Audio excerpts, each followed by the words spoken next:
Alright, thank you for checking out this video. This one, we're going to look at the Tokyo Marui MWS versus the VFC V3 gas blowback rifle systems again. Had a bit more use with both of them. Also like side by side, so I've taken them to games and I've used one and a friend's used another and we've swapped. So we've been able to like get like a good side by side comparison of their like actual in-game usage.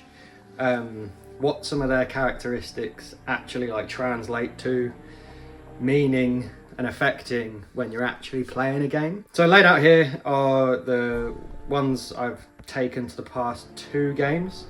There was a game a bit before that, back in sort of April time, where I took the MWS and I took it, I believe I made a video after that game, after action report on the MWS video that I did. Instead I've taken it to 2 more games, an indoor game and another outdoor game at Driverwood, and used all 3 of these at both of those games. They are kind of set up now as they were at the games. You can see I'm running like the slim plastic 4 ends and stuff and just trying to keep it sort of as lightweight and slick as possible, just because you're playing outdoors, you've not got like lasers and torches and stuff like that, so there's no need to have like the heavy rail handguards on there. You can just, like this one is substantially heavier, you know, it's just because the 416 than these 2, just because of this chunky metal handguard. So when you're playing outdoors and you're running around a lot, that extra weight's just kind of unnecessary. So I like to run them nice and slick like this. Although this optic does add a bit of weight to the MWS, it's set up somewhat like the Black Ops Commando at the moment, which is really cool. I think it's my favourite way of running this. It was really cool running it as sort of like the Mark 18 Mod 0 at the indoor CQB game, and I'll throw a picture of that in and how it looked for that here. But for outdoors, like this is much better. You know, indoors you need the laser and the light and the bits and bobs and what have you, whereas outdoors you don't. You can kind of run it slick back. I mean, I could have saved more weight and taken the suppressor off, but you know, I wanted to keep the Black Ops vibe going, and the suppressor just kind of adds to it. The XM177 ended up being run like this. This is super lightweight as is. This has got a plastic stock on it. It comes with the aluminium one that obviously weighs more, so this is lighter. I used a smaller little micro dot sight up on the carry handle mount because I sold my Aimpoint 9000. Yeah, well, no, in fact I didn't sell it, I traded it for something. It's really much more lightweight without that Aimpoint optic and the metal stock, and also without the XM177 flash hider on the end of it. Now, I wasn't using this.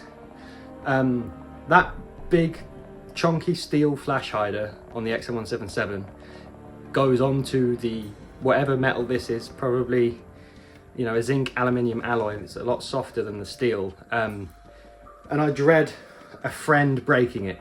Like, if I break it, I break it. I'll replace this barrel with a steel one. You can get them for about 30 quid plus shipping. Not such a big deal. If my friend breaks it, I don't want them to feel bad and stuff, so I'd rather just put this little flash hider on that's less likely to get caught on things and potentially like break the threads that are under there. So that's why it's got this vibe, but that makes it even shorter and even lighter. Now, that wasn't originally how this was supposed to go. Now, my mate prefers a more modern look.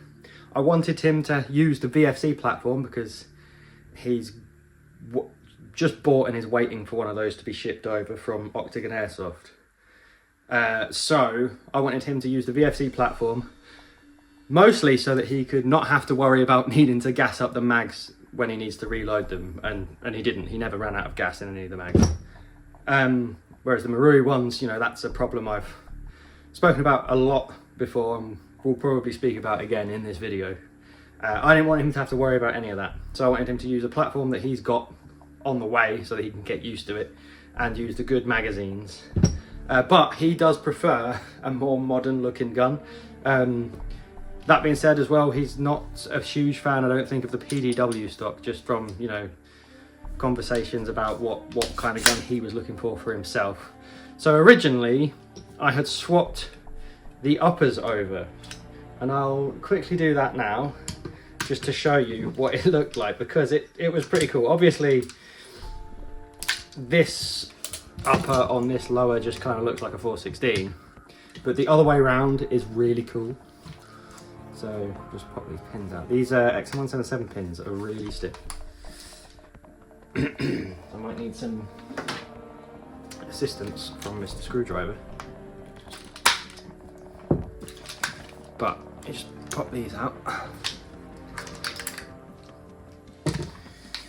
Obviously the strap's going to be a bit annoying, but yeah, ta-da. So with this on here, I won't bother doing the back one because, oh no, that went in a lot easier. So he was going to run it like this, but we had some issues with it like this, which I will get into. This is, you know, an honest comparison thing that I'm doing. I'm not, you know, in this whole versus concept, I'm not rooting for one particular, you know, the VFC over the MWS or vice versa. You know, I've spent my own money on both of them. Ideally, I'd like both of them to be amazing, but they're just kind of not. So I want to present to you, anyone who cares enough to tune into these videos, present to you with my honest, like, feedback after every use, and, you know, allow you to decide which is better. But this is really cool. I was super into this, and this is how, like, I would have run it if I was using the VFCs this day, because it's so cool. And I will probably run it like this at CQB at some point, just with a flashlight mounted to the barrel, because it's really, really cool. And if I've got gas in the mags to show you, the rate of fire is just fucking stupid. Alright. Try this one. You know what I mean? So, yeah. So that's how we were going to do it, but we ran into some problems with doing it like that, which, as I said, we'll get into as the video goes on. So we ended up not really using, so I'm just going to move it out of the way for now. I'll get it back out when it's relevant and focus on these two. So this is how we're using it at the weekend, just gone. At the CQB game last month, we had them a bit more tactical looking, flashlights and lasers and stuff like that. At the CQB game, I just really wasn't getting enough out of the magazines. I couldn't fill them with enough gas for them to feel like they had the practicality of the VFC ones. So I've since sold off all the Stanags and bought more of these little short ones, because I usually run it in the Black Ops configuration anyway. I've got a Stanag. I will probably buy some more at some point, but I want to do a bit of research into if there's any other brands that do Stanag mags, like Double Eagle or the SEMA CGS ones, that have a bigger gas capacity. Now, I know I harp on about this gas capacity thing, and I know that, you know, the Marui uses less gas per shot to cycle the gun because it is more efficient in that sense. However, you have to refill the mags with gas more frequently, and I know that doesn't use more gas or anything like that. It's just annoying. It's annoying to have to refill the mags with gas nearly every time you fill them with BBs. The VFCs, these black ones, they do 3 to 4. These ones do between 5 and 7, and these can do like 8 or 9, like full BB fills on one fill of gas. Here he is. Remember beans. Right, so is that you already? Jesus Christ.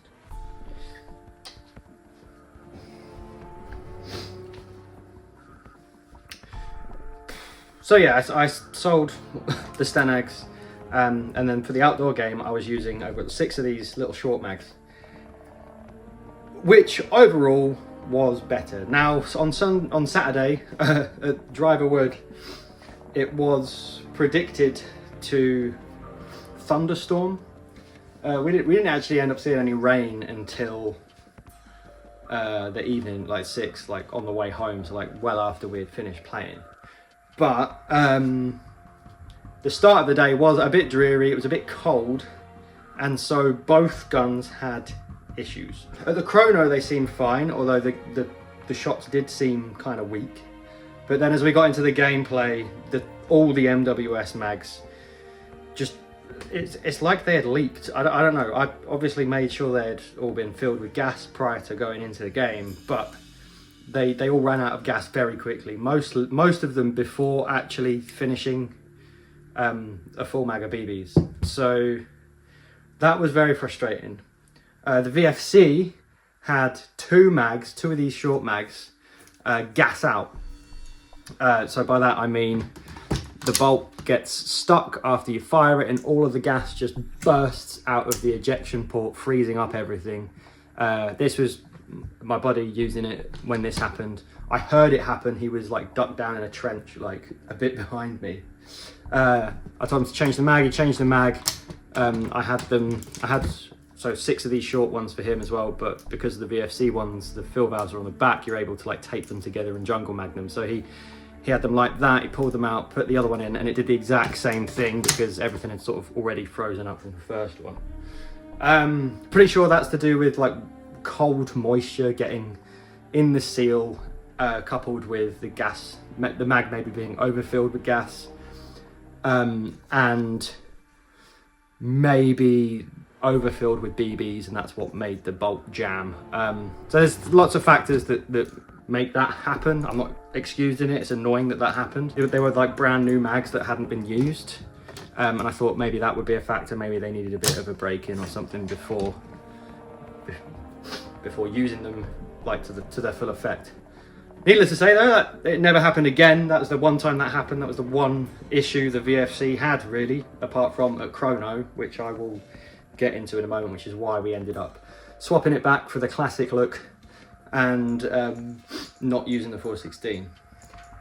So yeah, the issues I had with the MWS in the start was my mags were just constantly running out of gas, and I could barely get a full mag's worth of BBs through them in the cold. I was running green gas, so for the first half of the day pretty much I was running my go-to, the silicon-free stuff that's a little bit snappier than regular green gas, and dry, so it's not, you know, putting silicon oil through your barrel and stuff.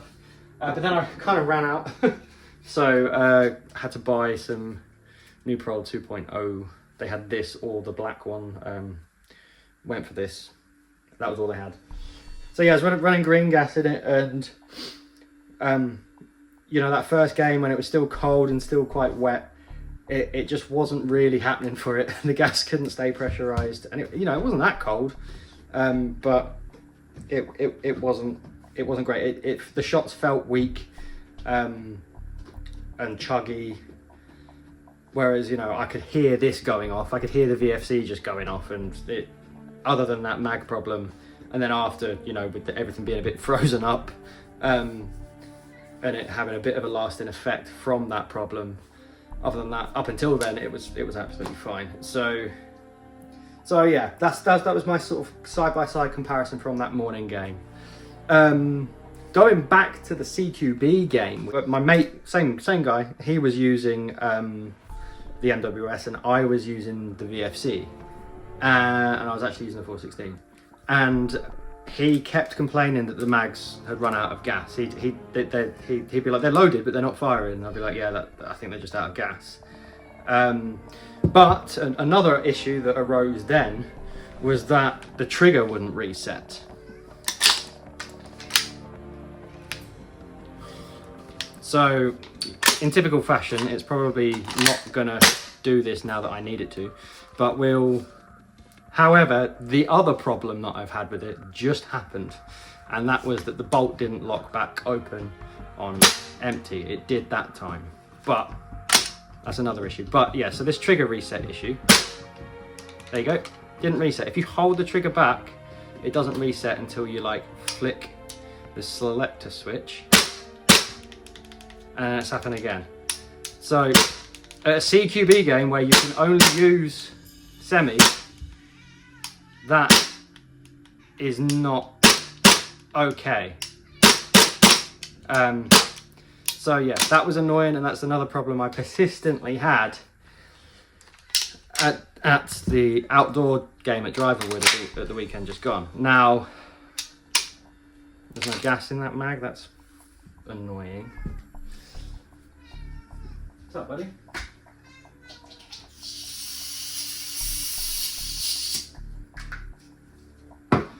Oh, so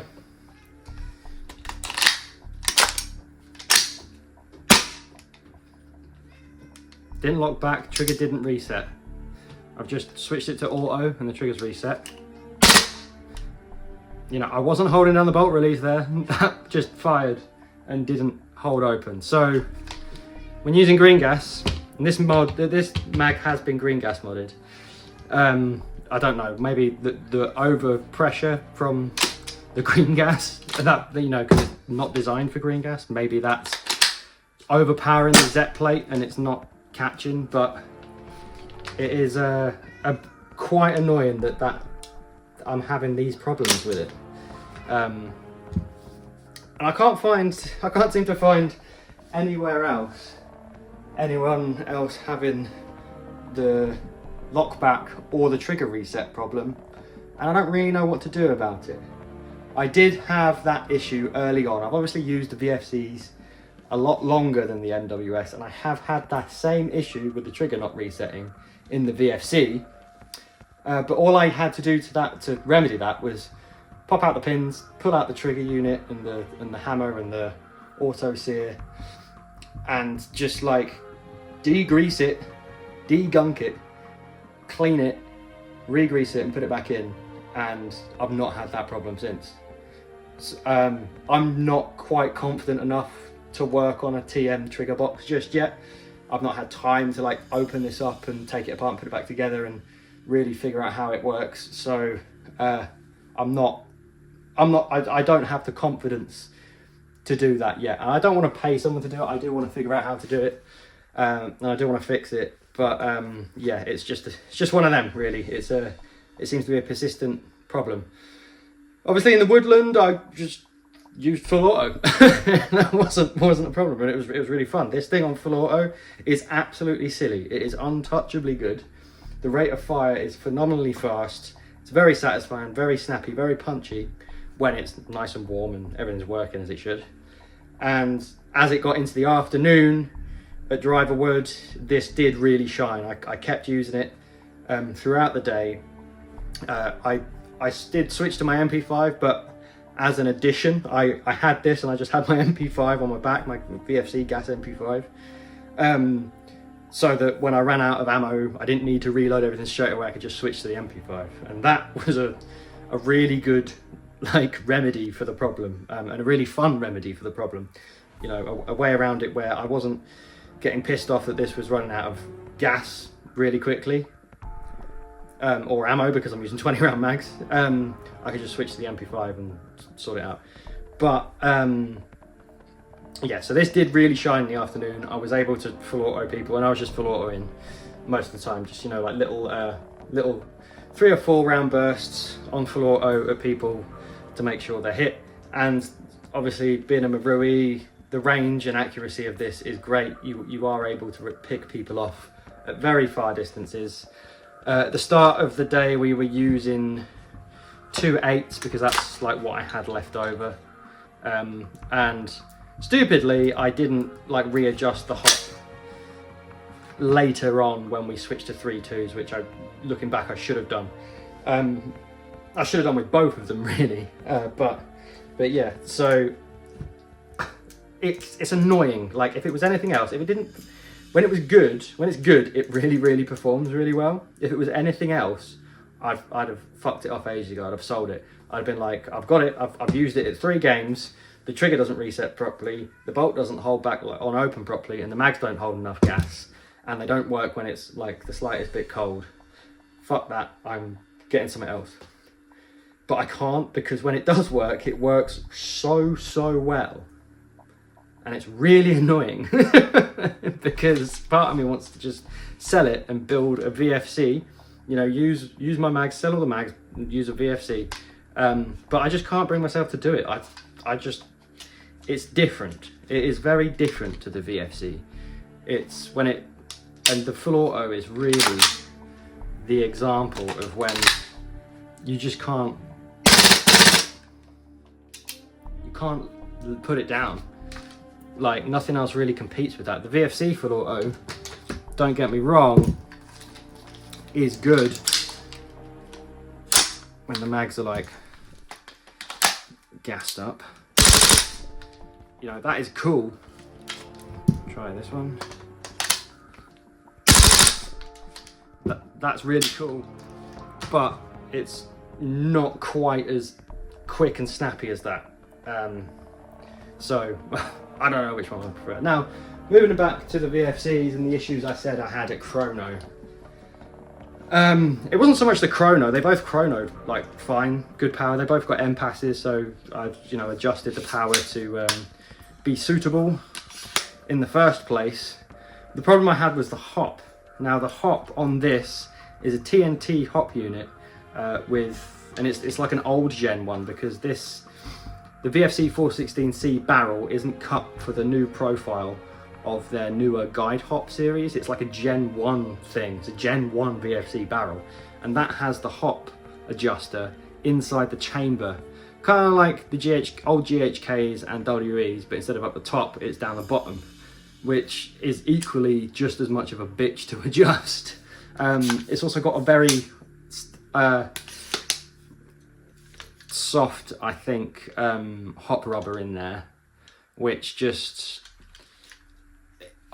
basically it just over hopped like a lot on the 3.2s straight away.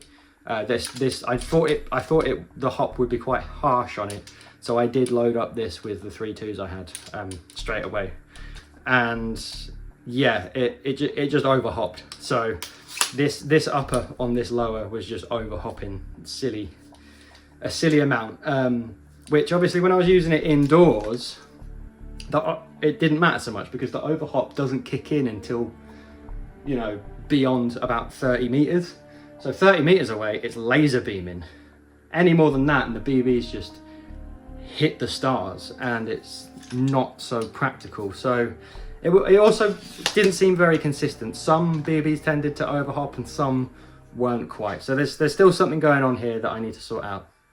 Indoors, it worked really, really well, up until when the firing pin, the gas knocker, stopped retracting.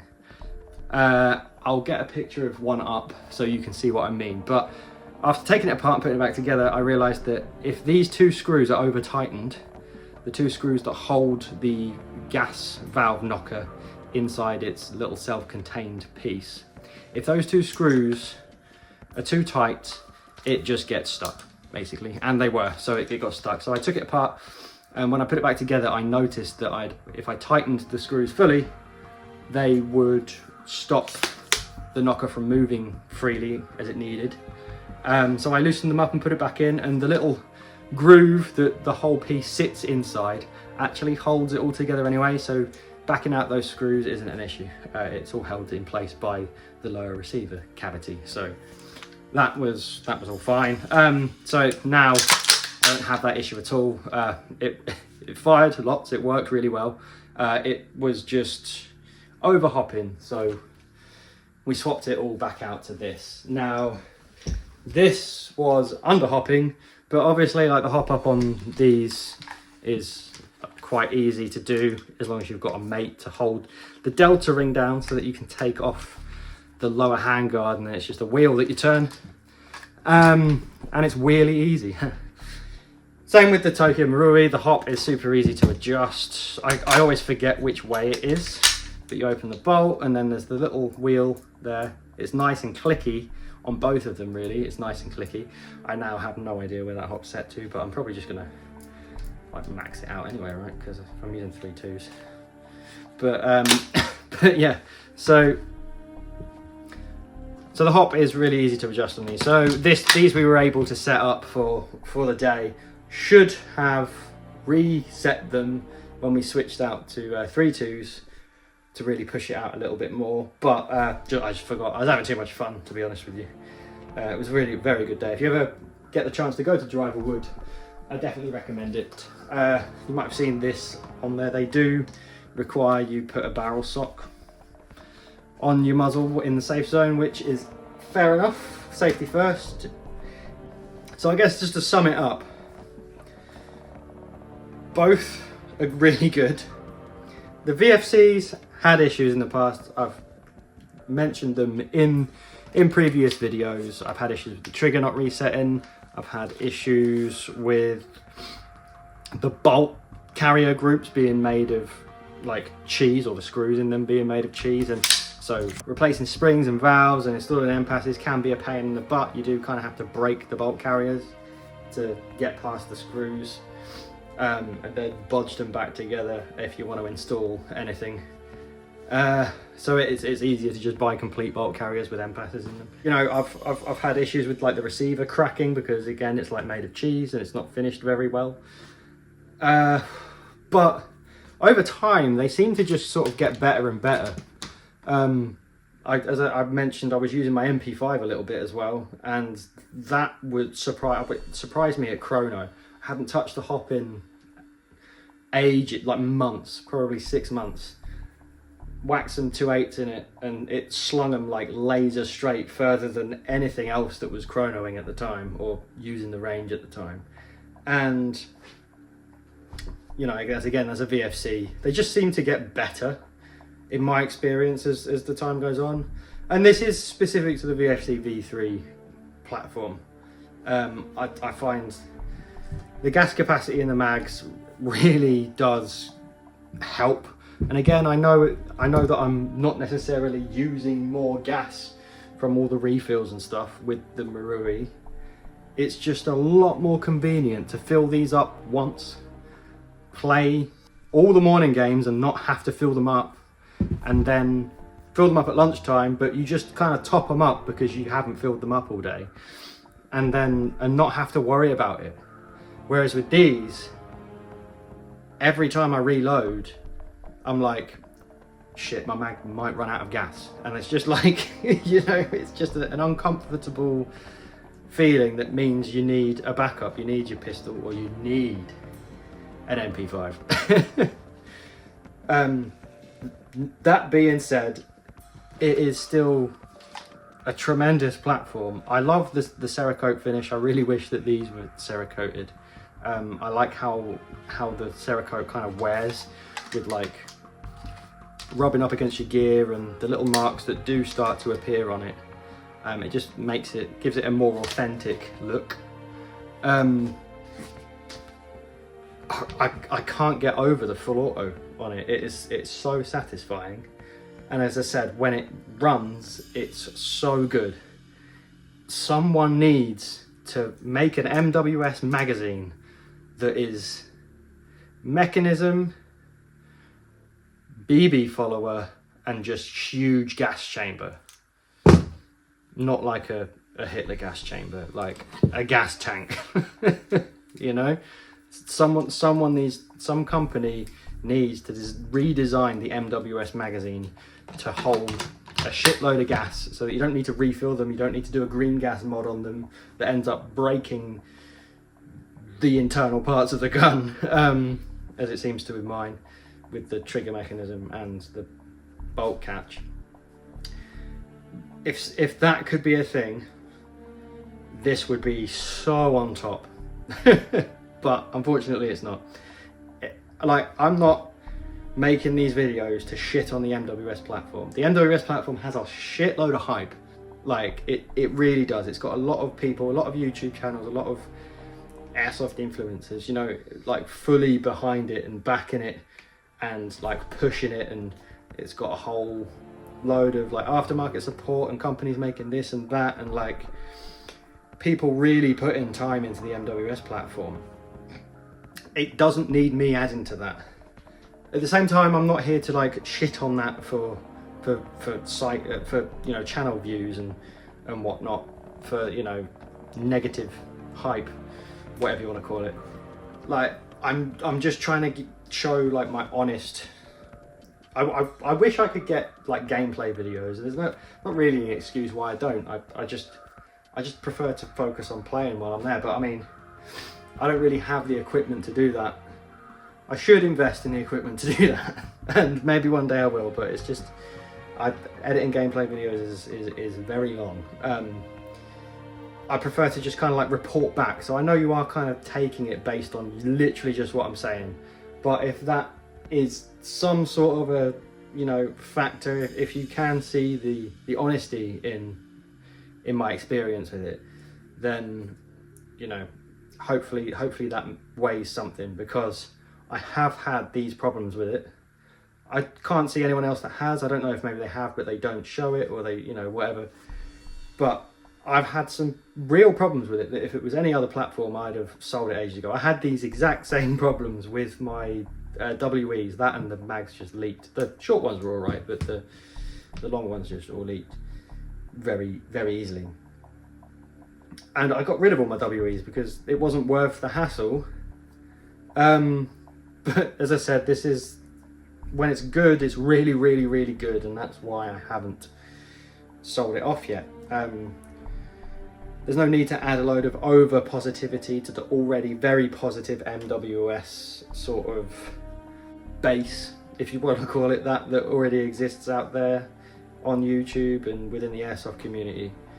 And I'm not trying to just throw negativity out there anyway to, you know, like, I know some of my videos have clickbaity titles, but like, you know, that's a tactic to try and grow a YouTube channel. Hopefully when you watch the videos you see that it is actually just like an honest user view of using the gun in, you know, actual games and stuff, and sort of me genuinely reporting back what's happening for me. Long rant, but yeah, that's the versus so far. I would say get a VFC and maybe throw a lighter buffer in there and a lighter spring so that you can get the full auto to run as well as the Tokyo Marui one does. Waldo Dynamics has just made a winter spring, and if you go check that out, he's posted some videos on his Instagram and stuff. That the rate of fire on that, the consistency on that and stuff, it really does compete. So maybe if that's really good, I will end up selling this, but it's still got its like lovely Cerakote finish, which, and I just really look at it, it's so cool. I really like how this is set up. Anyway, big rant over. Thank you very much for watching this video, and I'll see you in the next one. Cheers.